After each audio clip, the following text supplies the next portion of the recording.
It is now time for the Texans to take center stage. And over here we are counting down to kickoff. At the desk, Luis Ortiz, Zack Tawatari. Guys, we have the whiteboards out, so you know this is big. Oh, yeah. Oh, yeah. Can't wait. Oh, without a doubt. And former Texan Seth Payne from SportsRadio 610 is with us. Seth, do you have a whiteboard? What are you working with? I've got a clipboard with a piece of paper on it. Good enough. I'm ready. It's all about Innovation. audibles. We're fine with that. We're fine. It's white paper. And we are not done tonight because the other half of Payne and Pendergast, Sean Pendergast, will be with us from SportsRadio 610, as well as Cody Stoots of HOUfootball.com and Landry Locker from the Locker Room. Together, they are S&L Texans Talk on YouTube. And in the center square, it's Kim Davis from Chalk Talk. Also another former Texan with us, receiver, kick returner, author, speaker, JJ Moses. He is with Brandon Scott from SportsRadio 610. And I wish we did this alphabetically, because if we did, Paul Gallant from ESPN 97.5 would not be the last one here. Hello to all of you. Now, let's start with the biggest news of the week. It is the Joe Mixon mystery. Will he play at all this season? We'll see, is what the Texans say, specifically Nick Caserio from his news conference on Wednesday.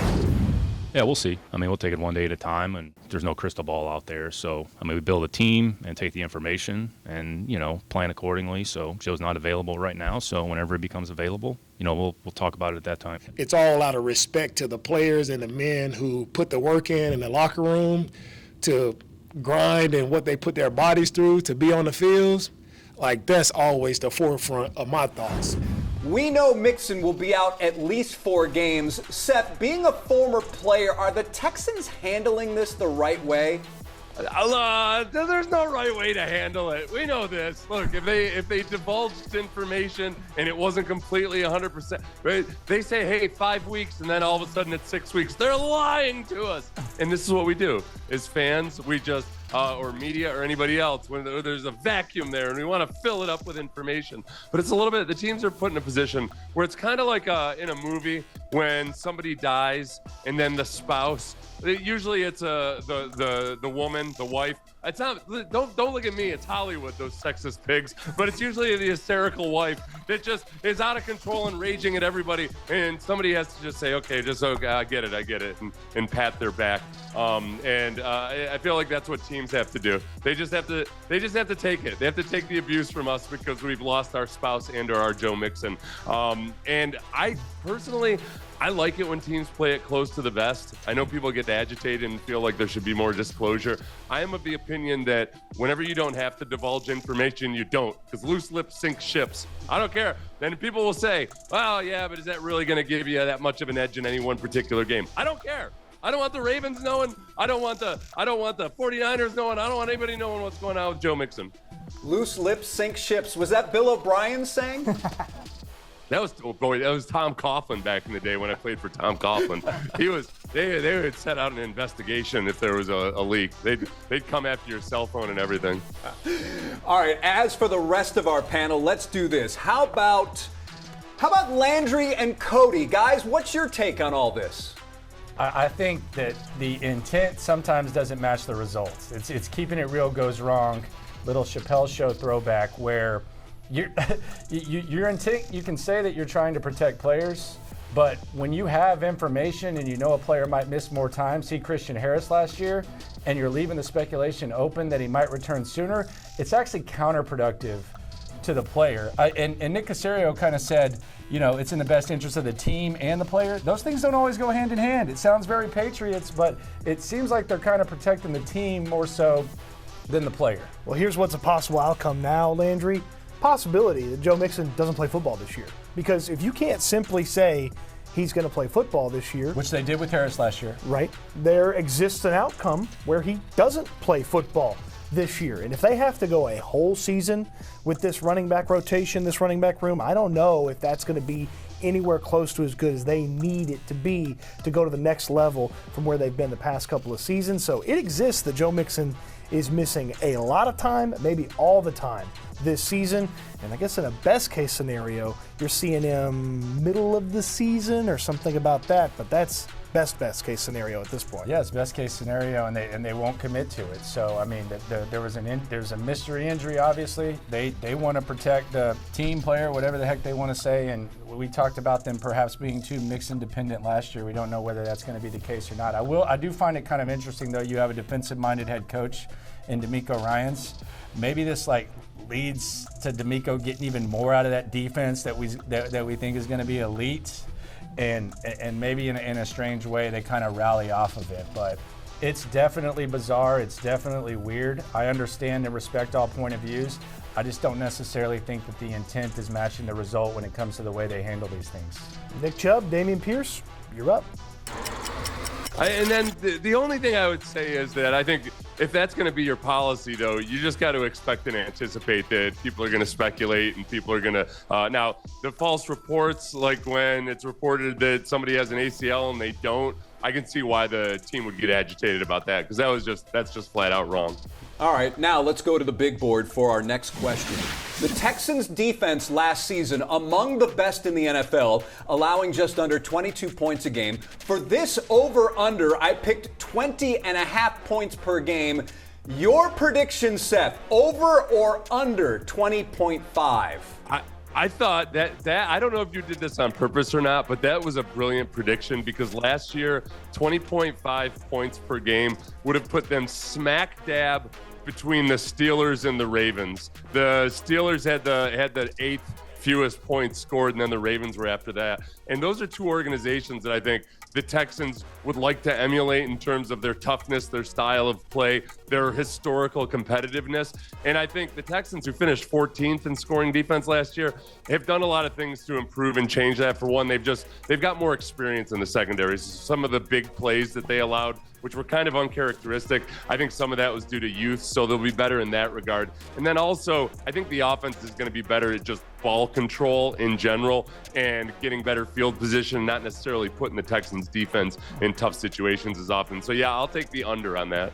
Under for Seth. I'm going to say over, because it is so hard. It is so hard in this league to allow 20 points a game. I'm going to go over, but only slightly. So like 20.6, 20.7. So I'm going to say over. What about you guys? It's going to be under for me. And I'm going to say that because I think there's going to be a couple games where they pitch shutouts, and that's going to help bring down their overall average. I think this defense is going to be that good. I also think they're going to limit, like Seth said, the explosive plays. How many times did we hear last year from DeMeco Ryans? We got to limit the explosives. We got to limit the explosives week after week. I can't help but think they're going to limit those. So I think it might be under, as tough as that is. Yeah, I'm going to go with under as well. I mean, Seth kind of touched on it in the beginning, right, where this secondary, I think, is going to be much better than what it was last year. They allowed 21.9 points last year average, right? So I think they get better. That defense is going to be one of the best ones again in the NFL. And the way that this secondary has looked so far in training camp, I think that just kind of speaks a lot. And now let's continue with our first question. Kim, the Texans defense, 20.5 points per game, over or under? So I think this defense is even better than it was last year, although I've seen some of the experts say otherwise. I'm going to go under. If you believe that the Texans will be under, you think that they're going to have one of the best units in the league. And I am there with who they have as pass rushers between Will Anderson and Neil Hunter and the guys that they have after that. On top of that, in the secondary with Derek Stingley and Kamari Lassiter. And it seems with C.J. Gardner-Johnson potentially there for much of the year, you got to feel really good about this defense taking a step forward from where they were last year. Guys get a year older in age, a little bit more experience, seasoning under their belt. I think they're going to be a top 6 defense, so I will go under. I am going under on 20.5 points per game for the Texans defense this upcoming season. Look, this past season, they averaged somewhere between 21 and 22 points allowed per game. They were a pretty good defense, but that was good for middle of the pack in the NFL. I think they're going to cut down on the big plays this year while still creating a lot of turnovers on defense. So I think that equates to an under 20.5, the improvement on cutting down the big plays and continuing to be a big play defense themselves with the sacks up front and the interceptions on the back end, under 20.5. A lot of unders thus far. Let's now see what JJ and Brandon think about that, guys. JJ, the question on this team is not about the defense, it's about the offense. So when it comes to the defense and allowing less than or more than 20.5 points per game, I gotta go under. That is the charm of the team, if you will. Will Anderson Jr. and Daniil Hunter on the edge, of course. All-Pro Stingley as the shutdown corner. The emergence of the second-year guys. Kamari Lassiter, the opposite corner of Derek Stingley Jr., Kalen Bullock. I think these guys are going to emerge, and they're going to be even better than they were last year. Average allowed a little bit more than 21 a game last year. I think they're going to be better than that. I'd have a hard time imagining that these guys are going to come back and not be even better than they were last year. Brandon, I have to agree with you on this one. Of course, with the emergence of that defense, like you said, Will Anderson, like this guy's amazing. He's playing lights out. He's a true pro. He gets it from, of course, DeMeco Ryans. And obviously, this team is being led by the overall vision of a DeMeco Ryans. We knew DeMeco Ryans was drafted, in the second round. He played with a chip on his shoulder. And guess what we're seeing with this defense? They're playing with a chip on their shoulders. And so overall, across the board, I see under as well. And I have to agree with you, my friend. Yeah, man, this defense is lights out. It's got a potential to be one of the top 5, if not top 3 defenses in all of football. And that, to me, spells a defense that is at least capable of allowing less than 20.5 points per game. Does this remind you of a Baltimore Ravens type defense back in the 2000s when you had the Ray Lewis and all those guys? I see that. It's tough to run against this defense, it's probably the closest facsimile that you'll get to it in terms of like the swarm mentality and the physicality that DeMeco Ryans is all about. I don't know if you can play that brand of football in today's game, but the closest facsimile to it, I think that the Houston Texans got that going on for them. I just think, first of all, we just got to get that C.J. Johnson back healthy again. If he can find a way to get back and emerge with this defense, man, that's when this team is going to play with another level. He just brings this swag. He brings this juice. He brings this energy. Again, he's coming off of a pedigree with the Philadelphia Eagles, which he won the championship, we all know, with that ball club. So this team, man, is locked and loaded, and I'm excited, Brandon, to see where this team is going to go with the defensive side. 6 teams last year allowed under 20 points per game. The Texans are definitely doing that this year. I love this defense. You add Christian Harris into the equation. The young guys, Kalen Bullock and Kamari Lassiter, get even better. And it's year 3 for Will Anderson. That big leap is in sight for Will Anderson. Daniil Hunter's excellent. I love this defense. They're going to be very tough to score on. They're going to force turnovers. And the offense might even help them out a little bit and keep them fresh at the end of games. It's actually a small margin. It's about 1.5 points from being a middle-of-the-road defense to a top 5 defense. I'm going to go under as well. You got the best DN duo. You got the best corner duo. Arrows pointing up on all those. I went into this camp saying this defense is going to be elite. I was actually even more impressed with what they've done from a depth perspective. I think the Christian Harris addition is huge. They're way more athletic at linebacker to where I think when they have Petrie, they're better off.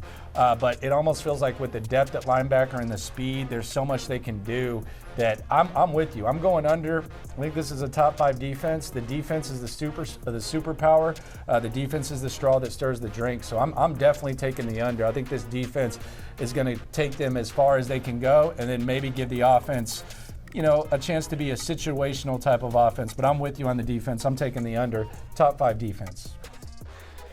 And there you have it. Under is the word. And so much focus on this revamped Texans offensive line. Here's the next question. By week 9, the Texans offensive line will be blank. We are using our whiteboards for this. What will be the response? By week 9, the Texans offensive line will be blank. Whoever's done first. Yeah, I am. I did I worked my calligraphy here. Okay. Lots of training. I'm an old man. I know how to handwrite beautifully. I have murderous goons with an insatiable bloodlust. What? Wait a second. There's a delay. Yeah, go to move it, keep moving. There you go. Murderous goons with an insatiable bloodlust. That's what they'll be. This is Cole Popovich is a blue-collar guy, the new offensive line coach. Nick Caley, blue-collar guy. And I think that they want these guys playing, by virtue of the types of plays they've been calling, they're playing old-school caveman smash-mouth football. These guys are going to be playing like their dads have been working in the steel factories their whole lives, and all they want in life is for their kid to make it out to make it out of Allentown. And that's the kind of blue-collar ethic they want. It takes a little while, though. It might just seem like, oh, you just go out there and slug people. It takes time for the timing and everything, but the mindset and the culture is different. So I'm looking for a more violent offensive line this year. I think they'll be better, but mostly I just want to see them be violent. I don't know how any of us top that one. You can't. I'm going to go with what I consider a fact. They will be called for fewer false start penalties. That's fair. Oh, yeah. Right? Yeah, because I mean, just addition by subtraction. That's right. They're going to be called, by week 9, they will be called for fewer false start penalties. You know, and that's in line with just they've been playing cleaner football in general in the preseason and practice in the games. They haven't made as many dumb mistakes or selfish, because a false start's a selfish penalty when it happens over and over again. I'm going to say that it's going to be where it is now. And here's what I mean. I think this offensive line now heading into week 1, it's set, right? Coaching staff should have their starting 5. And what the work that you got done during training camp, I think that's where you get. I don't see much more improvement throughout the season. Why? Because there's going to be injuries. So guys aren't going to be the same 5. And you've heard D'Amico and everybody talk about it all training camp. That's why they've been switching guys around and making them play different positions, because they know that at some point they will have missing pieces. So how does that unified group get better if they're not going to be together throughout the whole entire season? And then do you really want to be testing yourself and trying to improve when you're playing games and actual results on the line rather than training camp? That's what it's for, right? Ooh. Okay. Well, hey, I think this line is going to be fine. That's what I think they're going to be. I think they're going to be fine. I think we have unrealistic expectations about how great this line could be, how so much better than last year they're going to be. I think they're going to be fine. I think they're going to be serviceable. Hopefully, like Seth said, they're going to play with some more violence, and they're going to want to attack more, be better in the run game, help out those running backs. But I think they're going to be fine. They're going to be okay. I get nervous because that's that old saying, the feedback you get, you're fine, you're fired. Yeah, that's it. Oh, man, Seth. Here's the question one more time. By week 9, the Texans' offensive line will be blank. Paul, you're leading off for us. I'm going to write the word enough. This is horrible handwriting. I'm sorry, Mom. I know you taught me to be better than this. But I think the Texans' offensive line will be a work in progress at first. But as the year goes along, I do think that they will be passable. And here's the thing. Last year, what a low bar to clear. It's a really low bar. That's why you got rid of the offensive coordinator, the offensive line coach, and pretty much the entirety of the offensive line. It's going to take time, I think, for this unit to get to a point where it's passable, but I do think that they will be enough by week 9. By week 9, the Texans' offensive line will be 2 words.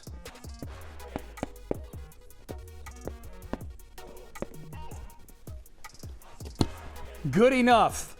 They will be good enough to run the football. They will be good enough to open holes in the run game. We don't know if it'll be for Joe Mixon or not, but we do know that it's going to probably be Nick Chubb, some Woody Marks. I think this Texans offensive line throughout training camp gave you a lot of really encouraging signs that this is going to be an improved unit. They looked like they knew what they were doing. They may be the rare position group that went backwards in terms of the amount of talent that they have, but upwards in terms of productivity and far fewer frustrating penalties on the offensive line. I think they're going to open up holes in the run game. I think they're going to protect C.J. Stroud. If they do it at an average level, this team can go to a Super Bowl. I think by week 9, they are good enough. The word enough, very popular choice. What else do we have, Kim? So by week 9, I think this Texans offensive line is going to be a little more cohesive. I think it'll be defined is the word I'm going to give you. I think they'll be, about midway through the season. They will be, they'll know each other better. I think they'll be solid. I don't think they'll be at the bottom of the heap, which is also what I've seen in a lot of the preseason chatter. So I think they'll be defined and good enough for this team to be successful. By week 9, the Texans offensive line will be mid. Ooh. It will be mid. I feel like there's been a honeymoon phase when it comes to what's going on with this offensive line. They're not facing stunts, which was their biggest problem. The most struggles that we saw at camp was when we were actually allowed to go by the offensive line and they weren't handling stunts very well. I know Seth Payne was there as well. I know that we're feeling good about this offensive line. Last year it was awful, so mid is actually improvement. But I think this offensive line will be mid. I think there's going to be some growing pains. I think we are going through the honeymoon phase. I think we still need to be cognizant that it is the biggest concern. So I think it'll be mid, which is actually an okay thing. By week 9, this offensive That's a line long word there, brother. will be enough, hopefully. Okay. Enough. Sit on the fence there, bro. They've got to be able to just give C.J. Stroud some time. As much as it's about the 5 guys blocking, Nick Caley has to operate this offense. And C.J.'s hinted at it.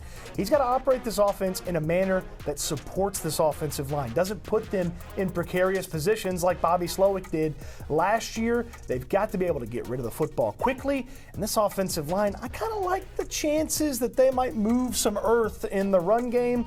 The pass blocking, it just needs to be enough most of the time, and they'll be okay.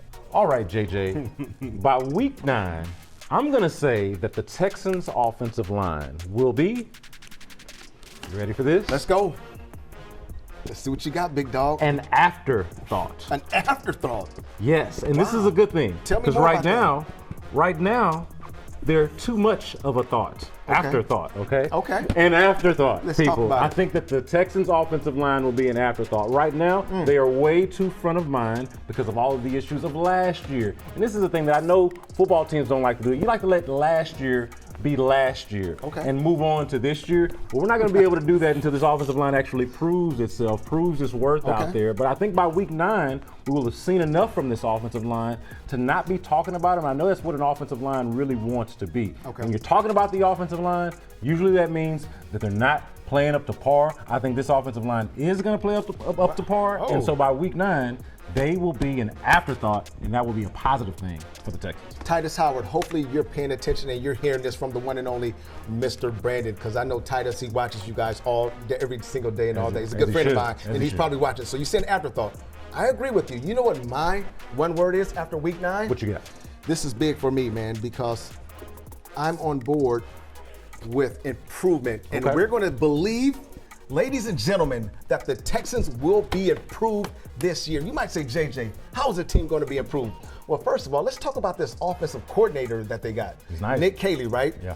Iowa State pedigree. I'm an Iowa State guy. So no matter what, friends, we are rooting for our Cyclones. This guy is going to bring this new excitement to this offensive line. He's going to create opportunities that they're going to protect their franchise quarterback. Man, this is an exciting time of the year. So I'm believing that there's going to be no injuries, Brandon. This team will be improved. And like you said, my friends, this is going to be an afterthought. There's going to be some possible Pro Bowl offensive linemen for our Houston Texans. Mark my word. Let's go. So I'm not willing to go that far. Oh, you're not going to go that far? Because I called him an afterthought. But you know what? Yeah. I'll take it. This is one where I absolutely want you to be right. But I do want to point out a couple of guys because I think some guys deserve some flowers based off of how they've played in the preseason. And at camp, again, there were a lot of questions about this group going in.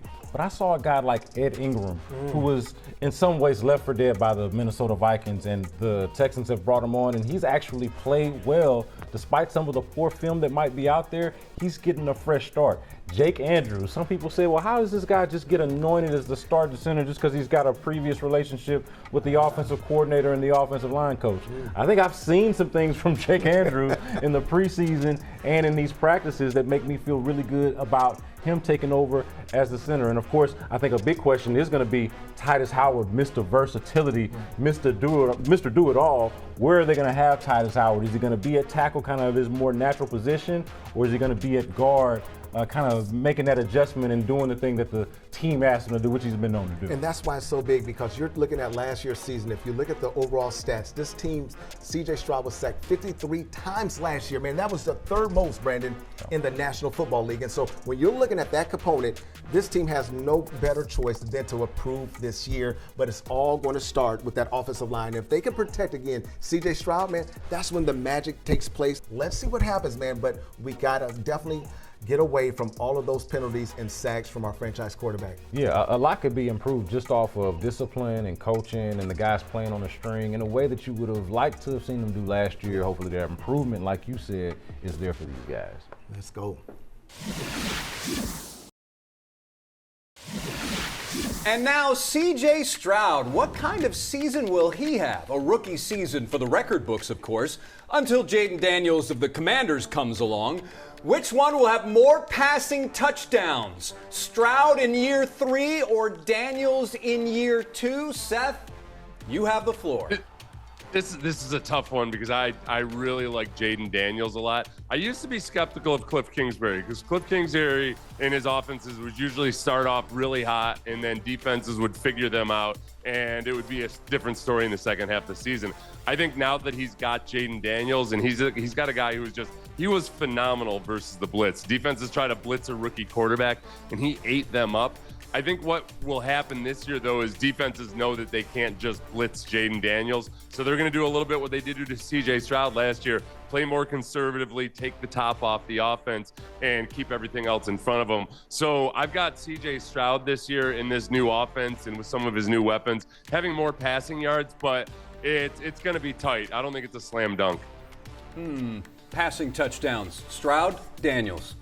I also agree that it's going to be tight, but I do think that it's going to be CJ. I expect him to have a bigger season. I certainly hope he has a bigger season than he did last year because he was basically running for his life last season. The Texans were one of the worst red zone offenses last year. I think he can only go up, and I think that the league is going to catch up to Jaden Daniels a little bit. As good of a player as he is, so I think it's going to be pretty even, but I think that CJ is going to be slightly ahead of him in terms of passing touchdowns. If my numbers and my recollection is right, CJ only had 5 fewer passing touchdowns last season. 25 to 20. And that was with a group of guys that, it wasn't Stephon Diggs. Nico Collins was hurt. So I'm going to say it's going to be C.J. Stroud. Just from that fact, if all of the Texans' weapons are healthy this year, he was only 5 behind last season. I'm going to say C.J. Stroud. Luis? See, for me, it's not about C.J. or Jaden Daniels. It's more about the surrounding cast. Okay. And what we saw that Commanders offense do last year, how explosive they were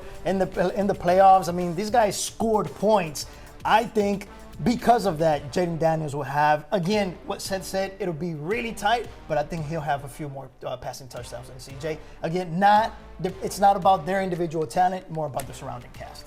So lots of different opinions on this one. How about Paul and Sean, starting with you, Paul Gallant? I think it's going to be C.J. Stroud. Now, Jaden Daniels, he's a really good quarterback. Some believe that he's already a top 10 quarterback. He has Terry McLaurin to throw to this coming season. He's certainly going to get his fair share of passing touchdowns, you would think, year 2. But he's also a guy who runs for touchdowns as well. I look at the Texans and their passing game and the way that C.J. Stroud wants to play, where he's typically not running, and I see that is going to be the primary way that C.J. Stroud scores touchdowns. I do think he will have more passing touchdowns than Jaden Daniels, who is a quarterback that is more of a dual threat than C.J. over the course of this coming year. More passing touchdowns in 2025, C.J. Stroud or Jaden Daniels, the 2 best rookie seasons by a quarterback in the last 20 years, each of these guys. Last year, Jaden Daniels had 25 touchdown passes. C.J. Stroud had 20. I'm taking Jaden Daniels in this one. Maybe not a popular pick, but I've got good reasons why that still bode well for the Texans. I think the Texans are going to try to be a run-first team this year. And I think because the defense is really good, you're going to have a lot of Texan games where the Texans are going to be trying to move the football on the ground and grind out clock. I don't think they're going to be playing catch-up a lot this year, and I think that factors into touchdown passes. Also, Jaden Daniels last year did a lot of his damage in the second half of the season. He had 16 of his touchdown passes in the final 7 games of the year. He was ascending at the end of the year. We still don't know what C.J. Stroud's going to look like in a Nick Caley offense. We know that Cliff Kingsbury is going to want to throw the football all over the place. So I'm going Jaden Daniels, but I don't think it's anything negative about C.J. Stroud. I think it has more to do with the style of football the Texans are going to be looking to play and the style they're going to be playing in the second half of football games, hopefully this year.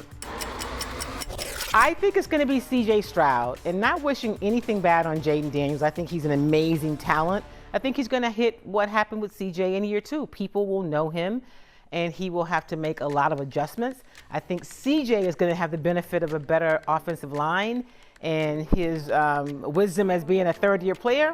I'm going with C.J. This one's easily Jaden Daniels for a variety of reasons. One, I actually think the Texans are going to run the ball a lot, even though it could be committee for most of the year. And the defense is not going to require them to score a bunch of points. I don't like the Commanders' defense. They're going to need to score points. And they have a bad rushing attack in Washington, so they're going to throw it with their star quarterback, and they're going to throw a lot of touchdowns over there in Washington. Yeah, I'll go Daniels too, but that doesn't necessarily mean that C.J. Stroud's going to have a bad season. We've talked about the defense. The defense is their superpower. So C.J. Stroud just has to be clutch. He has to make situational plays, much like we saw the one time he played in the preseason, missed the throw to Nico Collins, and then convert on 4th down to score the touchdown. It's going to be a little bit of that. But I'll go with Daniels. Does that mean that Daniels has a better season? No. But if I'm drafting a fantasy team, I'm taking Daniels over C.J. Stroud. And unless you're just an extreme homer, I think you might do the same. More touchdowns, Stroud or Daniels? Oh my goodness, this is what I'm going to think about.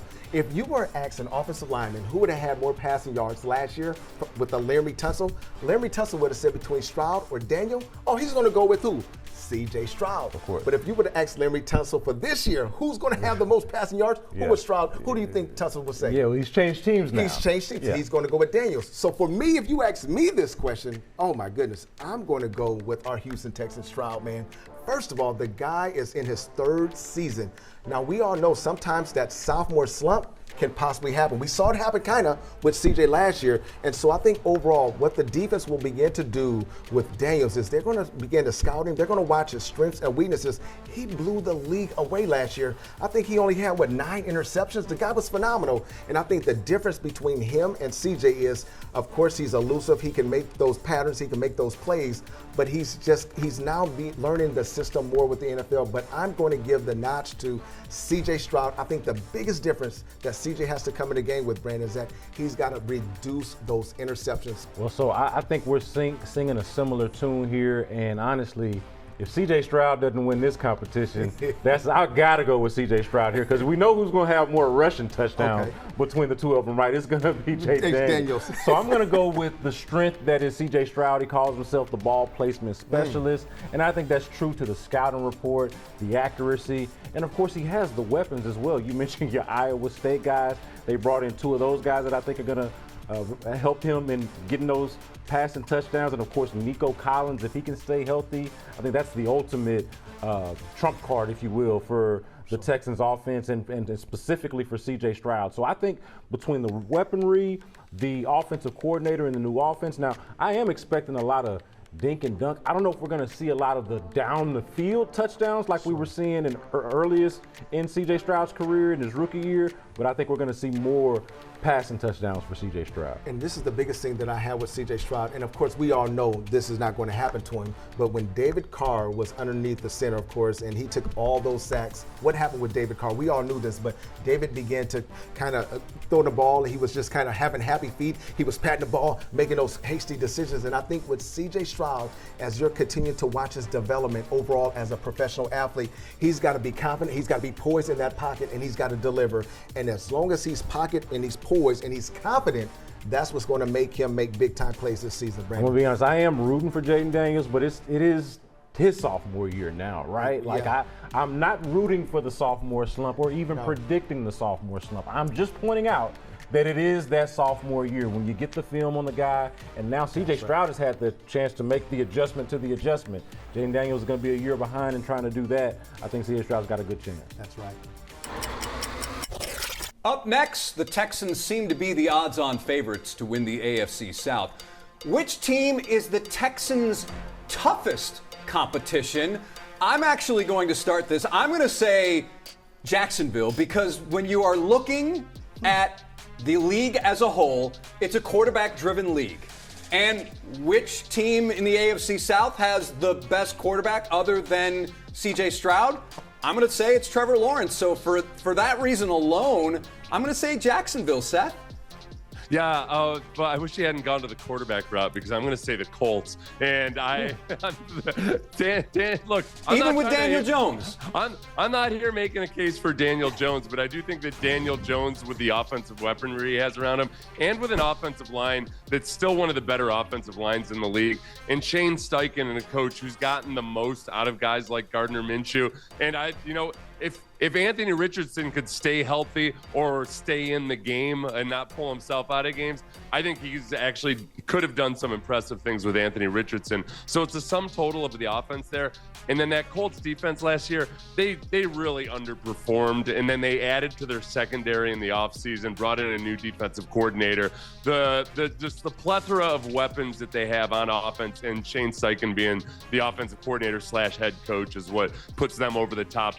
Does a photo finish over Jacksonville for me. So I'm going to beat you to your point. I don't think neither one of them is an actual threat to the Texans, but so you guys talk beforehand is what you're saying. Maybe. Hey, look, that's like what teammates do, right? Meeting. But I do think that if there is somebody that is a threat to the Texans, for me, it's going to be the Titans. I think there's a possibility of a bounce-back season for Trevor Lawrence, but we've seen him come up short this last few seasons, and it's going to be tough to get out of there. When you lose your confidence, I think it's really tough to really have a bounce-back season. But Cam Ward, I mean, number 1 overall pick. I think he looked pretty well in the few reps that he got in preseason. I think the Titans might be the only ones. Luis, this doesn't happen very often, but you and I are actually going to agree on this. I also think that it's the Titans, and here's why. Really? Here's why. I think that Cam Ward could have the kind of effect on the Titans that Jaden Daniels had on the Commanders last year. And when it comes to the other teams, Jacksonville ranked like 28th in defense efficiency last year. And then when you talk about the Colts, you know, to Seth's point, I was actually going to say the reason they're not going to win is because Daniel Jones is their quarterback. So I think that could go either way. But with Daniel Jones, me saying anything positive about Daniel Jones is more of an endorsement of Jonathan Taylor. And when Daniel Jones had Saquon Barkley firing on all cylinders, he looked like a credible NFL quarterback. Sure. And I think this is a better offensive line in Indianapolis than he had those last couple of years in New York. But what about Tennessee, Seth? These guys, or at least Luis, believes Tennessee's a threat. I do think the thing about that offense and the way they operate especially is that I think they can really lean into Cam Ward's strengths. And that's what makes me nervous about that, is that this might be the year where things kind of click for them. They added to their offensive line, and Cam Ward's just such an X factor, because as it is with any rookie quarterback, you can see his physical skills and his traits are those things that can kill you on any given Sunday. I'm always skeptical that they're going to be able to play it out over the course of 17 games. Let's remind the audience of the question: which team is the Texans' toughest competition in the AFC South? JJ Moses, Brandon Scott, you guys are taking this one first. The Texans' toughest competition, JJ. Now this one I'm going to be honest with you, man. Be honest. It feels like a little bit of a pillow fight because the Texans are clearly, to me, the best team in the AFC South. I'm not even predicting another team as so much as really threatening them as much, but if there is one that has a chance, I got to go with the Jacksonville Jaguars, and that's almost by default. I think that Trevor Lawrence is clearly the best quarterback not named C.J. Stroud of the ones that we have left. Sure. As we know, the Colts just named Daniel Jones as their starter. Cam Ward, until he proves it, he's just a rookie quarterback, and the Titans are still trying to figure things out. I'm rooting for Cam Ward, a Houston area native, but I just don't quite see it yet, and I'm certainly not rooting for the Titans, so we want the Texans to be in this position. But I honestly think, man, that this is going to be the Texans' time, man. Well, let's see this. We all know that AFC South it's not a difficult conference, right? Each and every year, I think since DeMeco Ryans has been with the Houston Texans, they've won the AFC South 3 years in a row with DeMeco Ryans' emergence. I think overall the biggest competitor within this AFC South, to be honest with you, Brandon, of course, is probably going to be Tennessee Titans. The reason why I'm gonna say this, we all know Travis Hunter. He's a rookie. He's going to make big time plays. He's a successional player. I mean, cornerback. He can play wide receiver, and of course, Lawrence Daniels, like you mentioned earlier, he's a solid quarterback. But there's something that I like about Cam Ward, man. I watched him from Miami, and again, when they played our Cyclones for a bowl game this year, he set out the second half of the season, and I think obviously he could have possibly maybe led that team and they would have won that bowl game. But Cam Ward, he has something that I have not yet seen from a quarterback. He has this pocket presence. He's calm. He has this demeanor, and he's very confident. And I like that when I see that from a quarterback. Again, I don't know if he's going to have that type of year like a Daniels from Washington, but I do know this. That kid can play some football, and I'm excited to see what his progress will look like this season. Yeah, I'll co-sign that, but I will say that Cam Ward's going to have the longest runway because he's a rookie. He's the number 1 pick, and so he's going to be allowed to fail. There's going to be a learning curve for him, and I'm expecting him to go through that. If there's a quarterback in this division, JJ, that's under the most pressure, it's C.J. Stroud, right? You think it's C.J. Stroud? Absolutely. Man, I think it's got to be Trevor Lawrence because C.J. Stroud has the benefit of some of the excuses that we made for him that are actually real from last year, right? The offensive line, the offense itself. Now, they've made those changes, so I think he's shorter on excuses. Yeah. But Trevor Lawrence is somebody who was expecting pretty big things last year, got hurt, and still hasn't quite lived up to the billing. We're all old enough to remember when they said Trevor Lawrence was a can't-miss prospect, and he was a number 1 overall pick as soon as he stepped foot on Clemson, and we still have not quite seen that obvious talent that Trevor Lawrence is supposed to be. So I think this is a big year for him. But this is where it goes back to. Do you remember that famous quote from Coach Denny Green? They are who we thought they are. That's basically what Denny Green said, the late Denny Green. Basically, Trevor Lawrence has been in this league for how long? This is going on his maybe 5th, 6th year, 7th year, and we have not yet seen that overall for him to take that hump. So right now, my expectations of who a Trevor Lawrence is and what he can do is not that high. I'm already set on his expectation of he's just going to be a mediocre type quarterback, and that's why I feel with C.J. Stroud, all the expectations were so high on him as a quarterback. Brandon, he was making plays his rookie year. He just took the league by storm, right? Second year, what happened? He kind of went on a decline. Everybody was like, man, what's going on? What's wrong with C.J. Stroud? And, of course, with the offensive coordinator was changed. All these scenarios were taking place. Now we're going to see third year. Who is this C.J. Stroud? Can he be this type of quarterback that can just basically win a game on his own? Of course, we know this defense of unit that the Texans have. C.J. Stroud, all he has to do, to be honest with you, is really manage the game. D'Amico has made this team so solid. All C.J. has to do is not throw interceptions, hold on to the ball, and just make decisive plays that's going to help this offensive unit. So that's, my friend, why I think C.J. Stroud is going to be underneath a little pressure. Let me just say this. They better win this division, man, because I barely see a worthy opponent. They better win this division. I'm going to go with the Jags. I think Jacksonville is really interesting for a number of reasons. I'm very intrigued by their coach. The more you hear about Liam Cohen, I know he went viral with the goofy Duval situation, but he's got a good background working with quarterbacks. I look at Trevor Lawrence, like the ship has sailed on him being elite and that generational guy that we saw and all that hype, but I could easily see Liam Cohen kind of revitalizing his career, like say what happened with Baker Mayfield, what happened with Jared Goff. Like I could see them doing that. And they also have, I know we talked about Nico Collins, and we all love Nico Collins. Brian Thomas Jr. is a bad dude, and they have pretty decent weapons. So I'm going to say the Jags, I'm going to say Liam Cohen, but this still is probably one of the most unflattering divisions in the league. Jacksonville for me as well. I like Cohen. He's the only other coach with DeMeco Ryans that's trending up in any way, shape, or form. Steichen's kind of leveled off. They're the only other team that has an established franchise guy. We think Tennessee might have that, but nobody's saying the Titans in this, right? And Daniel Jones, he had one good season. It's not going to be there for the Colts. It's Jacksonville. And look, I know Travis Hunter is excitement, but you mentioned Brian Thomas Jr. Him and Travis Hunter on offense is going to be one of the most fun matchups in all of football when it's Kamari Lassiter and Derek Stingley versus those two. I like their ability to get after the pass, or get after the quarterback as well with their pass rush. They can play a little bit of defense in Jacksonville. They could be nipping at the Texans' heels for a good portion of this season. No doubt. Definitely all good points there. Now, Paul, your turn. The AFC South is an embarrassment. It has been for a long time, and it's not going to change overnight. This is the Texans' division to lose.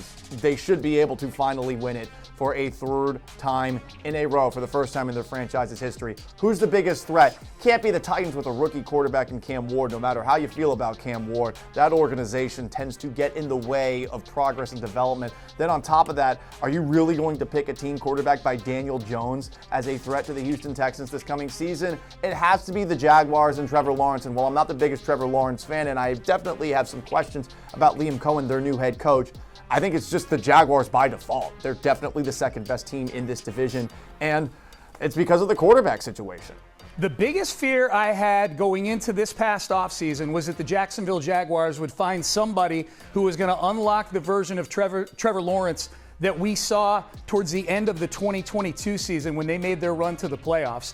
Doug Peterson couldn't do that long term, but I think Liam Cohen might be that guy. That's the biggest threat to the Texans, that is Trevor Lawrence figures things out long term. So I think the Jacksonville Jaguars, they're the biggest threat. Now, to be clear, the other two teams are the Indianapolis Colts and the Tennessee Titans, who I think are going to be two of the bottom 7 or 8 teams in football this year. But I think if Trevor Lawrence figures some things out, that they could be a threat to the Texans, especially if the Texans are still hovering around 9 or 10 wins. It's the Jacksonville Jaguars, the biggest threat. So I'm going to go with the Jacksonville Jaguars. Oddly enough, I've heard some people pick the Titans to win it. I don't know how that's possible, but I still think the Jaguars is the team that will be their toughest competition in the AFC South.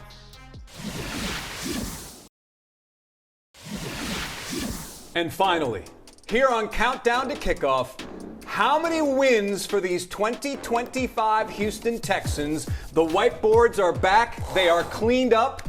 And here we go. Under DeMeco Ryans' back-to-back 10-win seasons. That's the question. How many wins? Seth Payne is starting us off. How many wins for the Texans in 2025?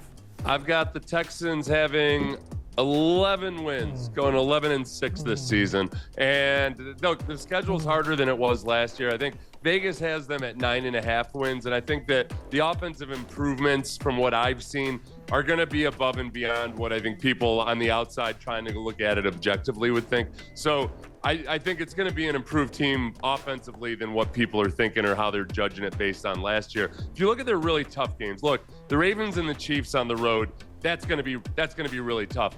They get the Rams on the road, but the Rams are notoriously slow starters. They start off rusty. They don't play any of their veterans during the preseason. Matt Stafford might be in traction as we speak. And then the Bills, the Broncos, and the 49ers, they get at home. And we saw the way that defense plays at home against good quarterbacks last year, except for Lamar Jackson and oddly Will Levis. But I just like the way that stacks out. And I think they get a couple extra wins than people expect. Should we do a reveal, all three of us at the same time? Sure. Let's do it. Count it All down. right. Okay. Whoa, all over the place. 9, 10, and 11. You have the dry erase marker there. If you want to erase that, you're going to stick with 9, huh? I'm sticking with 9, and I'll tell you why, Jason. It's not because I don't think that the Texans aren't improved, but to Seth's point, I think that the schedule is tougher this year. I think it's going to be featuring some difficult road games for them that they're going to have to go and play, and I just don't see them getting past 9 wins. I do think that they're going to win their division, but ultimately, what difference do the wins make at the end of the day? Because it all comes down to the playoff seeding, and in my opinion, it's just what Seth said. You're going to have to win in Baltimore. You're going to have to win in Kansas City. So to me, this number doesn't mean as much. What matters is that they find a way to either win one of those games or win enough games to get a higher seed and not have to play away in those playoff games. Let's do this. Let's go 9, 10, and then 11. Okay. I'm going to say 10 wins. I am still not completely sold on this revamped offensive line. I've got to see it in action. And yes, it looked good during the preseason, but we didn't see stunts and all the other tricks that defensive coordinators will throw at the Texans. I believe in CJ Stroud. 10 is not a bad number. It's worked the past 2 seasons, so I'm going to stay with 10 in 2025. Luis? Yeah, 2 things. Seth, my man.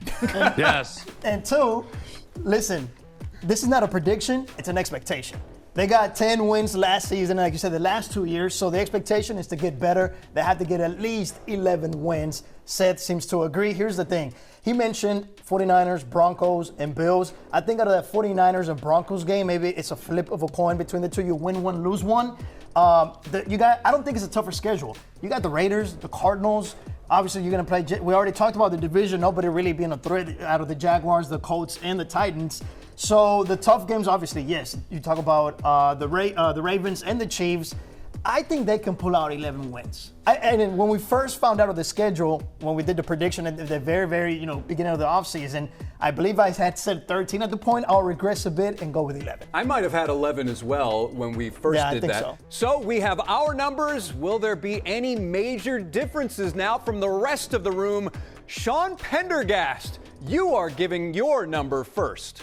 But when I was writing on the whiteboard before, I wrote a 2-word answer. This is a 2-digit answer for the Houston Texans for wins on the season, and one of them is a crooked number. I got 12 wins for the Houston Texans this season. I think they start out 3-2. Those first 5 games are tricky for the Houston Texans, especially considering the Baltimore Ravens in Baltimore is one of those games. I think they go into the bye week at 3-2. I think that middle part of the season where they've got those 3 straight games at home in weeks 8, 9, and 10, I think they go 4-2 in that chunk of the season. I think they have a big finish down the stretch at 5-1. Yes, they have the Kansas City Chiefs in that last month or so of the season. But boy, this schedule lays out really nicely for them at the end. They've got 2 games against the Colts. They don't play the Colts till week 13. They play the Colts in week 13 and 18. I don't think much of the Colts this year. And then they've got games against the Las Vegas Raiders at home, the Arizona Cardinals at home. They travel to Los Angeles to face the team they throttled by 20 in the playoffs last year, the Los Angeles Chargers. So I've got the Texans going 12-5 and, good Lord willing, a 2 seed and get that home game in the divisional round. A number of wins for the Texans this season. I'm a big Nick Caley guy. That was my. Is that another one? Wow. That was my offensive coordinator to choose in the search. How about that? Going with 11, a little bit better than they've been. I just believe Nick Caley's going to get enough out of that offense. The defense sets the floor for this team, and it's really high. The offense sets the ceiling. I like the offense to take care of enough business to get them just past where they've been the past couple seasons. So they're looking to be the first Texans team. They're looking to be the first team to win the division 3 times in a row and make the playoffs 3 times in a row. The previous 2, they won 10 games. I think we go for the three-peat with the 10 games with a higher ceiling. I think they're going to be a good defense. I like Nick Caley too. Just don't know if he has the weapons quite yet.